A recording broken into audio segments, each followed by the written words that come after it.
a lot of issues getting the stream started this morning. I was locked out of the base measure center doing some work in there, so I wouldn't be able to use it today. But we will get started at any rate right now. So just happy to be able to give this year this morning. We're continuing with the Shulchan Aruch Orach Chaim Kuf Chaf Ches 128 Laws of Nesias Kapayim, and we are picking up with the halachas of what to do after the end of Duchanim. And so we finished with number 15 last time, so we're on halacha 16 today, and that's where we will pick up, is on halacha 16. So we have the Kohanim are at the Duchan, and they're facing the Aron. I'm sorry, they were facing the people at this point. And so now we're saying the Kohanim are not permitted to turn their faces, okay? Meaning they've been facing us at this point, doing the blessing, and their hands are raised. And they're not allowed to turn their faces until the blessing of Sim Shalom started, which is the last blessing. And they're not allowed to curl their fingers until they've turned their faces, meaning they about face and are standing in that direction. And they also can't move until they finish the blessing, meaning the Shliach Tzibur, the person leading, until he finishes the blessing of Sim Shalom himself, because they need to hear that blessing. And there are some who say that they need to wait until the congregation finishes saying Amen at the end of that blessing of Sim Shalom, and that is the custom, as the Ramah says. Okay, so we've finished all blessing, and now they want to leave. They can't do so until they finish Sim Shalom. But their fingers are being held. Okay, so why is that? Mishnah Berurah explains that they can curl their fingers down because their fingers have been extended. Okay, for up until that point. And they can't leave their spot, okay? And they also are not allowed to speak until they leave from the Duchan, okay? Even if they've already started leaving their spot. So they should, if they finished the blessing, they've said their prayer, they've turned away from facing the congregation, are now facing the Aron again, the holy ark where the Torahs are seated, and now they want to step away. And they want to do this after they finish the blessing of Sim Shalom, and they say Amen to that. So, and he adds the clarification of Mishnah Berurah, it has to be most of the congregation. If people are dragging out the Amen, they can start moving. And until they say Amen, they haven't finished the blessing.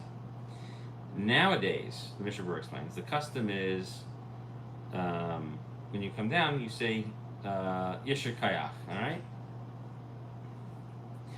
And it's appropriate that they actually stay up there now until after Kaddish, so that way people, aren't interrupted by the moving Kohanim, and they're sliding when people get back to the seat, and we're going, they still can still hear Amen Yehi Shmei Rabba and everything else. So that's where we actually delay it even a little bit more.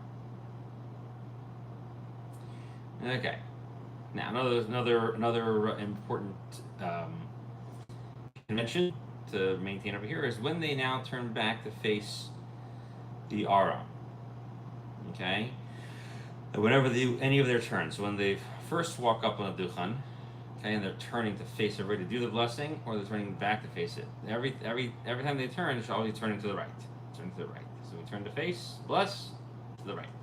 Turn back this way, turn to the right. Okay. And when they come down from the Duchan, they shouldn't touch their shoes. Okay. So if their shoes are dirty, you shouldn't touch them because they're going to go back and continue davening again. And if they do touch their dirty shoes, they have to wash their hands again. And if they're going to continue with any other prayers after that. So the Berurah says that the turning has to be turning to your right side. Excuse me.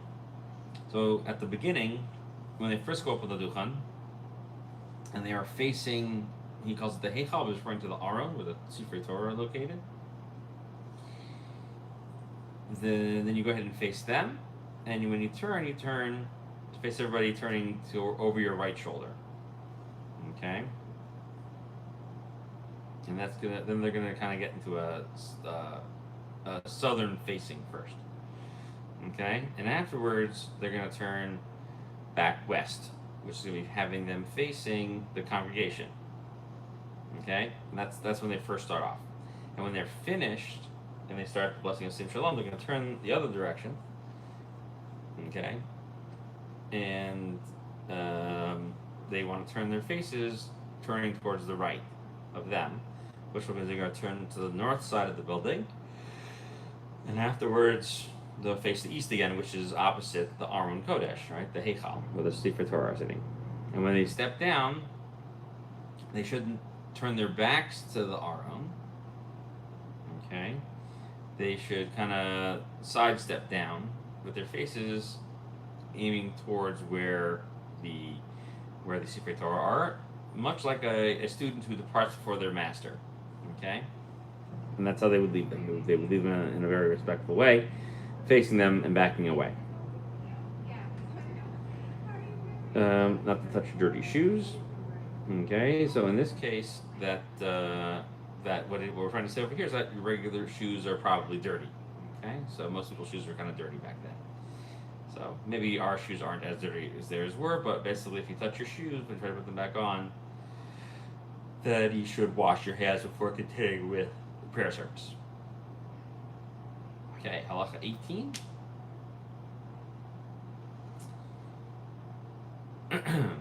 Now, going back to the law of calling the Kohanim up. Okay, so when you call them up, you want to call them up so that way they know that they are coming up correctly. So you also want to make sure that the calling up gives the congregation time to respond amen at the end of the blessing of Modim. Okay, so the person who's calling up the Kohanim, whether it's just the Shliach Tzibor or someone else who's calling them up, there's a person who summons them. And we said, all right, we have to have two Kohanim, and he says Kohanim, and they call them up. So they have to finish the bracha of Modim and say amen to it, and that's when they can announce Kohanim. Their blessing of Asher Kiddishanu B'Kedusha Shel Aaron should only start after the statement of summoning the Kohanim from the person who's calling them up. And after they say their blessing of Asher Kiddishanu B'Kedusha Shel Aaron, they cannot start Yivarechecha, meaning the beginning of the priestly blessings, until the Amen finishes at the end of their blessing for beginning this. Okay? They may also not start the word itself until after the word has been pronounced by the person calling the words out to them. So as we said, there's a dispute between the Mechaber and the Ramah as to whether you say Yivarechecha before them or not. So the Mechaber holds that they say Yivarechecha, and then the Makre, the person who's doing the calling out, will say Hashem, Yivarechecha Hashem. Okay, so when they can't go ahead and say the next word until they've been told to say the next word at that point. And the Tzibor cannot respond Amen until the blessing has been finished from the mouths of the Kohanim. So we have a lot of important places that we have to pause. The Ramah also adds the Kohanim should not start with the little prayer of Ribon HaOlamim until the congregation says Amen at the end of their blessing. Okay, so let's explain a lot of what's going on over here. Okay, so the Mishnah Berurah himself adds in that this is based on what we explained in the Halacha 14 above, where they are doing the Nesias Kapan, doing the priestly blessing, but they are not saying the whole prayer of Elokeinu, Belokei Avosenu, Barucheinu Babracha. Okay, which comes after Modim and before Sim Shalom. And after they finish the bracha modim, the shliach tzibur yells out Kohanim. Now we have two or more. However, our custom is the shliach tzibur should say Elokeinu v'Elokei Avoseinu Barucheinu v'Baracham Shlosh B'Torah, and the Ramah said that earlier as well. Okay, so this halacha won't apply because you're going to wait anyway while they're saying this blessing. Not all Ashkenazi shuls do this anyway. That's what he says, but just so you know, not all Ashkenazi shuls follow this. Mr. Berurah, it's kind of fallen out of. It's not as popular in use as it once used to be.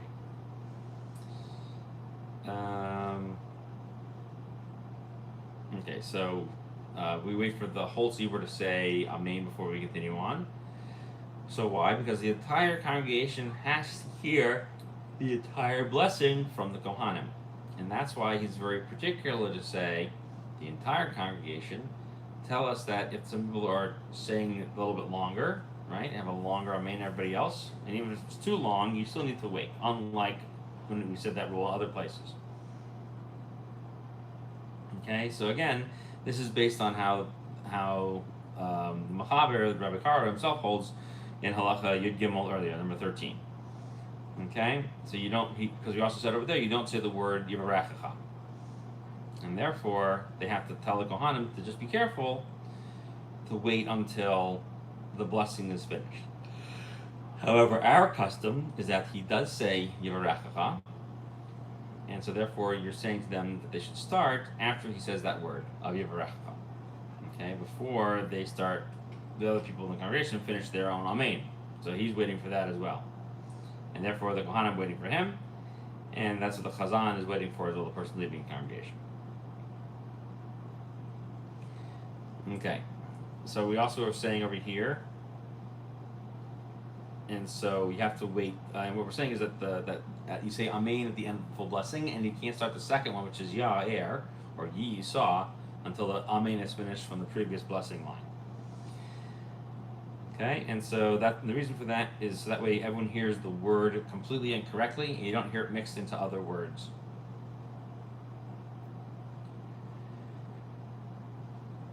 And we also are saying that the person calling out the words needs to go slowly enough for the Kohanim to finish the word before he says the next one. So everybody's got to go really slow, finish the whole word. So none of the missing, right? It's got to be little pause. Right? So it has to be a little pause, and then go on to the next word. And then we say you have to say Amen after each one. And so the Ramah ends with the statement that you should not start with the Ribon Ha'olamim prayer until you say that final Amen on the last one. Now, other decisors thought about this and didn't like this response of the Ramah. We don't allow them to say this Ribon Ha'olamim prayer until they finish the blessing and have turned themselves facing away towards the Aron, towards where the Sefer Torah is sitting. And that's already starting the bracha of Sim Shalom. And we learned that already in Halacha 16, above. And so therefore, people don't agree with the Ramah over here, and they should really say that prayer after they turn their faces around. Okay, Halacha 19. The Shliach Tzibur should only recite Amen after the bracha. He should not recite Amen after the bracha of the Kohanim. Why? Because that might make him lose his concentration, and then he won't know where to begin next. So he won't know if he's at the end of bracha 1 or bracha 2 or bracha 3. Okay, and if he's using a sidur and he's certain that it's not going to ruin him, then he could say Amen. Because this Amen, the problem is not that it's an interruption, the problem is that it might distract him. Because it is an essential part of the prayer service. Okay? And it's attached to a blessing that's included outside of the regular prayers themselves, and it's said by the Kohanim, so he's not interrupting. Some people are strict that the Shliach Tzibur should never say Amen at any time, even for the blessing of the Kohanim. and even though it's not a break, they agree that that that that it's just to say that the blessing is accurate, which you don't really need to say that. Okay, halacha 20. Let's say the person leading the prayer service is a kohen himself. So if there are other kohanim, he may not lift up his hands with them. So the Ramah then adds, rather, and they shouldn't tell him to go up there or to wash his hands. But if they do tell him that he should go up there,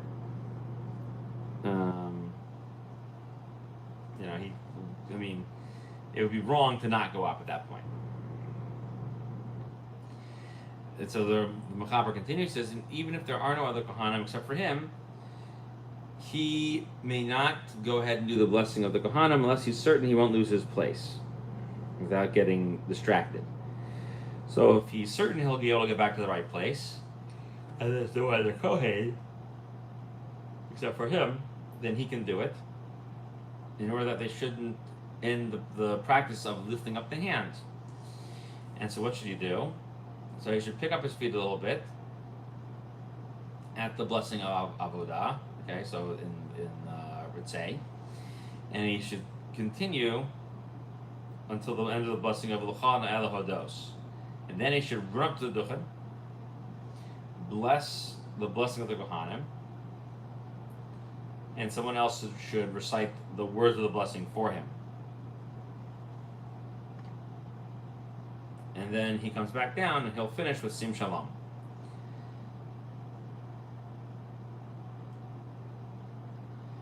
However, if the person who was reciting the words for him has been saying the whole prayer service along with him as well, it's better that he finishes off the service than the Kohen come back down and finish it.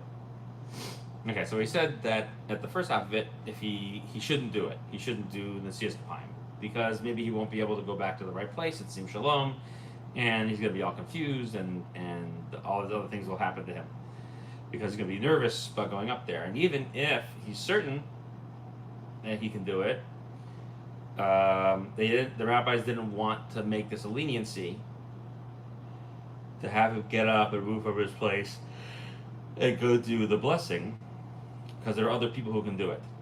And so, but they didn't make sure they didn't want to miss out on people saying the Siyas Kapayim.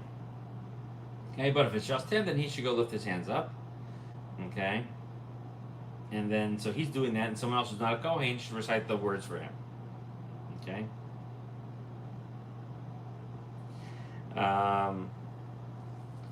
Okay, so now, if they say the blessing of Ritzei, okay, and they told him to go up, so that's what the Ramah was saying, that they shouldn't tell him to go up. If they did, and they said to him the blessing, it's like, go, then he should go up. But if they said to him after he finishes the blessing of Ritzei, then he can't move. He's not allowed to at all, even if that means having no Siyas Kapayim at all. Okay.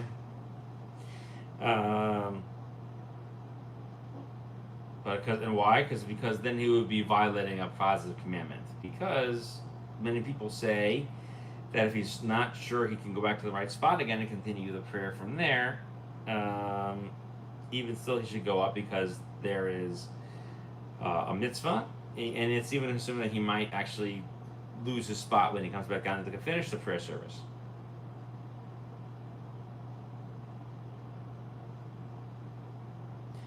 And you can't say that these words of the rabbis to stand in your place are going to violate a Torah commandment of go bless the Jewish people. So therefore, that's why if they told him to do it, he should go do it.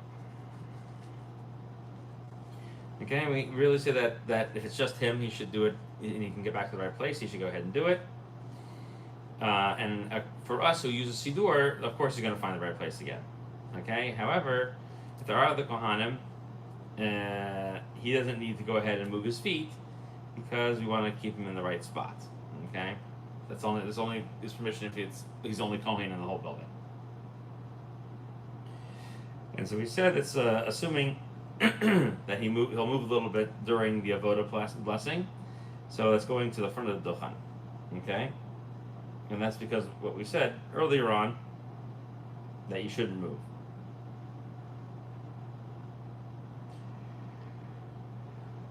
And when we say to go up to Duchan, means he picks up his feet, completely move over there, stand on the Duchan, okay, and then turn his face to face the congregation. And then he should say the blessing of the Kohanim, and someone should recite the words for him, okay, which is to say Yevarecha, and also they say Asher Kedishanu B'Kishar Shel Aaron, and then they should say for him Yevarecha. Okay, but he shouldn't say the word Kohanim because there's only one Kohen.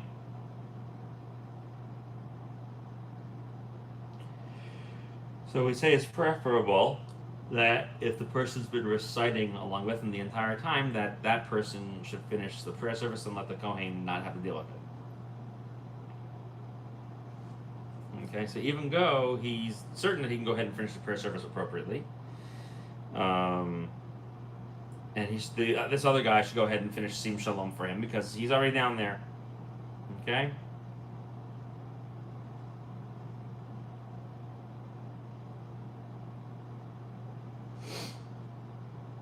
Okay, and so too, this rule makes sense. If you were not paying attention, you started talking in the middle of the prayer service, and that person should then not go ahead and finish off a Sim Shalom. The Shliach Tzibur should come back and finish it. But if the person reciting the blessings, if they were paying attention from the full beginning all the way to this point. So we're saying that he is fulfilling the obligation as a Shomea Ka'ona, like one who hears as if he's doing it. So in order not to mess up the prayer practices, then let him say the last blessing, which is Sim Shalom. Okay, and so that with us, the Shliach Tzibur isn't moving around so much. I don't know why the mockery wasn't moving around either, but that's what we're arguing. And so too, the Shliach Tzibur at that point needs to pay attention himself so he can finish the prayer service for hearing Sim Shalom. Okay, and it's best that this guy finish off the blessing of Sim Shalom. The Gra himself says that the best thing to do is the Shliach Tzibur should finish it, no matter what. And other people agree with him. Okay, so that's what they say, and they don't use this suggestion of the Shulchan Aruch. All right, so we will hold it here for today, and everyone should have a wonderful, easy fast. We'll pick up with Halacha 21 next time. So, Gemara Chasima Tova.